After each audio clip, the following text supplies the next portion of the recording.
உங்களுக்கு சமாதானம். நான் பேசுவதை விரும்புவதால் வார்த்தையானவர் இரக்கத்தோடு பேசுகிறேன். தண்ணீர் தேவையில் இருக்கிற நிலத்தை நோக்கி ஆறு போல பாய்ந்து வருகிறது இறைவார்த்தை. நான் குணமளிப்பேன், ஆயினும் உங்கள் ஆன்மாக்களுக்காக பேசுகிறேன். ஆன்மா காயப்பட்டுள்ளதா? நான் ஆற்றுவேன். அது செத்து போயிருந்தால் உயிர் தருவேன். உங்கள் மனதுதான் நான் தேடுவது. நான் ராபிகளின் சட்டங்களை சுமத்தவில்லை, அது குழப்பி விட்டதல்லவா? வேத பிரமாணத்தை கடைபிடியுங்கள், அது ஒன்றுதான் மாறாது. உன்னதர் தந்ததுதான். குற்றம் எங்களுடையது அல்ல, மேல்மட்டத்தில் உள்ளவர்கள் என்று மனதில் பேசுகின்றீர்கள். தீர்ப்பிடாதீர்கள். கடவுளை நேசித்தால் பாவம் செய்ய மாட்டீர்கள், ஏனெனில் நேசிக்கிறவன் நோக செய்வதில்லை. கக்கு பறவைதான் அடுத்தவர் கூட்டுக்கு போகும். நீங்கள் அடுத்தவர் குற்றங்களை அல்ல, கடவுளை பாருங்கள். உன்னதர் நேசிக்கிறார், அதற்கு சான்று அவர் குமாரனை அனுப்பியுள்ளார். ஓய்வு நாள் எப்படி?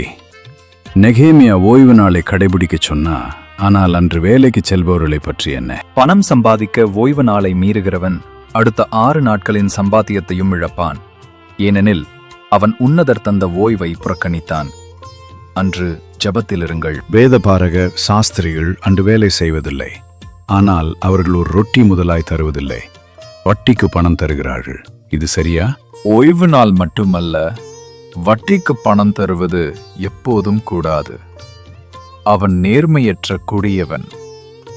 அவர்கள் செய்யும் தவறுகளை காண கண்கள் உள்ளதே. கண்காண தீமை மட்டும்தான் உள்ளதா ராயப்பா? இல்லை, நன்மையையும் காணலாம். நல்லது.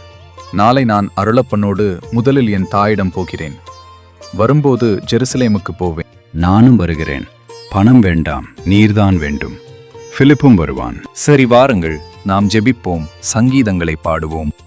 மேசியா என்றாலும் நான் மனிதகுமாரனாயும் இருக்கிறேன். ஆகவே மனிதன் ஜபிக்க வேண்டும். ஜபமில்லாதவன் தெய்வீக காரியங்களை காண மாட்டான்.